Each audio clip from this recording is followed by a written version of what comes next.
अमीशमीशान निर्वाण रूपम विवं व्यापकं ब्रह्म वेदस्वरूपम् अजं निर्गुणं निर्विकल्पं निरीहं चिदाकाशमाकाशवासं भजेऽहं निराकारमकारमूलं तुरीयं गुणागारसंवरं नतोऽहं तुषाराद्रिसङ्काशगौरं गभीरं मनोभूतकोटिप्रभाश्रीशरीरं स्फुरन्मौलिकल्लोलिनीचारु गङ्गा लसद्बालबालेन्दुकण्ठे भुजङ्गा चलत्कुण्डलं शुभ्रनेत्रं विशालं प्रसन्नाननं नीलकण्ठं दयालुं मृगाधीशचर्माम्बरं मुण्डमालं प्रियं शङ्करं सर्वनाथं भजामि प्रचण्डं प्रकृष्टं प्रगल्भं परेशम् अखण्डम् अजं भानुकोटिप्रकाशं त्रयाशूलनिर्मूलनं शूलपाणि भजेऽहं भवानीपतिभावगम्यं कलातीतकल्याणकल्पान्तकारी सदा सच्चिदानन्ददाता पुरारी चिदानंद संदोह मोहापहारी प्रसीद प्रसीद प्रभु मनमथारी न यावद उमानाथ पादारविन्दं भजन्ति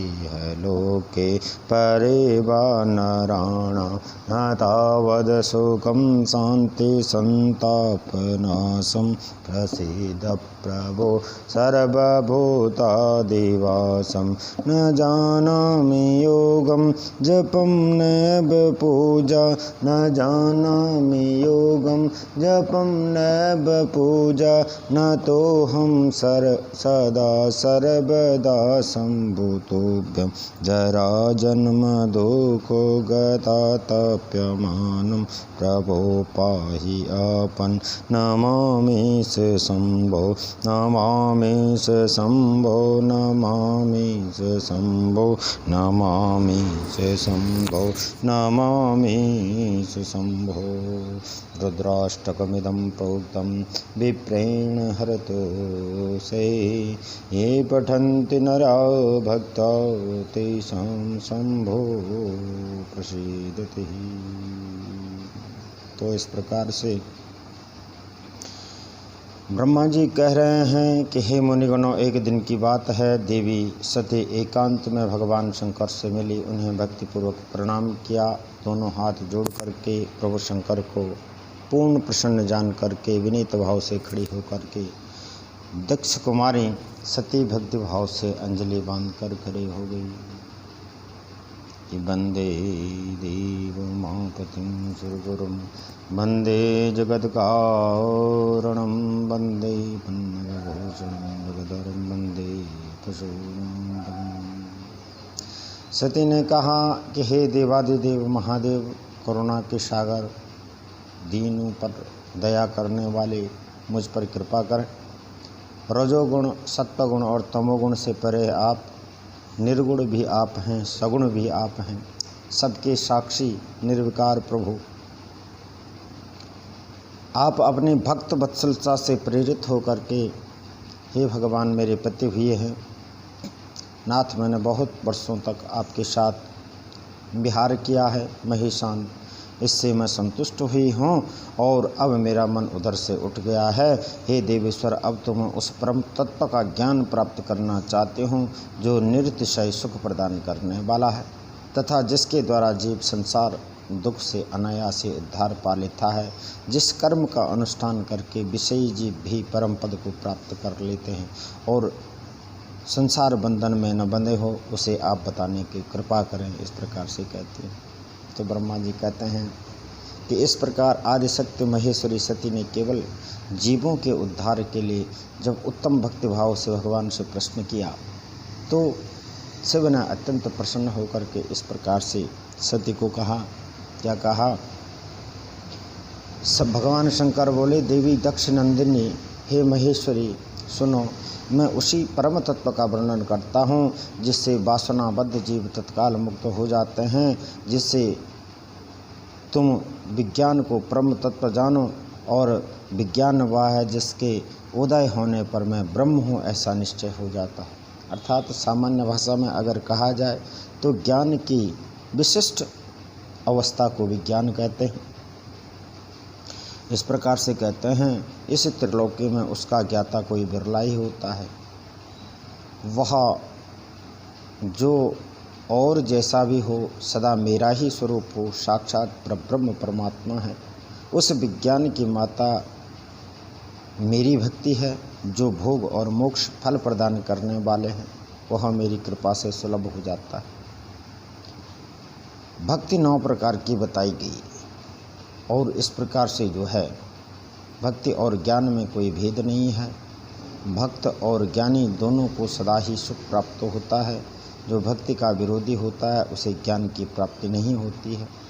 भक्तो ज्ञानेन भेदोहिं तत्कर्तुं सर्वदा सुखं विज्ञानं न भवत्येवं सति भक्ति विरोधिनः भक्ताधीनं सदाहं मे तत्प्रभावात् गृहीष्वपि नीचानां जातिहीनानां यामि देवी न संशयः। कि जो भक्ति का विरोधी होता है उसको कभी ज्ञान प्राप्त नहीं होता है।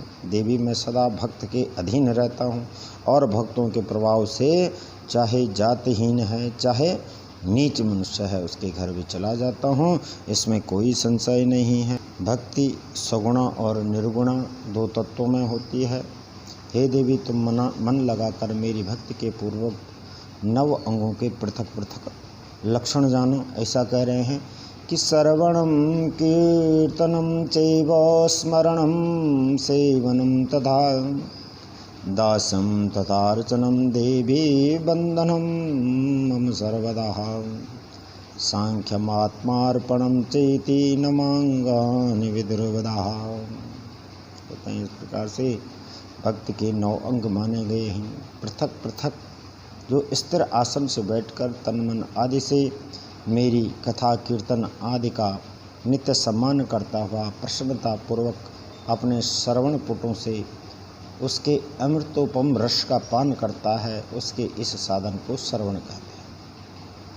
जो हृदय आकाश के द्वारा मेरा दिव्य जन्म कर्मों का चिंतन करता है उसे कीर्तन कहते हैं। और मुझे नित्य महेश्वर को सदा और सर्वत्र व्यापक जान करके जो संसार में निरंतर निर्भय रहता है उसी को स्मरण कहते हैं। अरुणोदय से लेकर हर समय सभ्य की अनुकूलता ध्यान में रखते हुए हृदय और इंद्रियों से जो निरंतर सेवा की जाती है वही सेवन नामक मेरी भक्ति है। अपनों को प्रभु का किंकर समझ करके हृदय अमृत के भोग से स्वामी का सदा प्रिय संपादन जो करता है उसे दास्य कहा जाता है। और अपने धन वैभव के अनुसार शास्त्रीय विधि से मुझ परमात्मा को सदा पाद्य आदि 16 उपचारों का जो समर्पण करता है उसे अर्चन कहते हैं। और मन से ध्यान और वाणी से वंदनात्मक मंत्रों के उच्चारण पूर्वक 8 अंगों से भूतल का स्पर्श करते हुए जो इष्ट देव को नमस्कार करता है उसे वंदन कहते हैं। जो इन 9 कर्मों को भक्ति के 9 कर्मों में पढ़ करके मेरा सदा सेवन करता है मैं उसको प्राप्त होता हूँ। ओम नमः शिवाय, हरि ओम नमः शिवाय, ओम नमः शिवाय, हरि ओम नमः शिवाय, ओम नमः शिवाय, हरि ओम नमः शिवाय, ओम नमः शिवाय, हरि ओम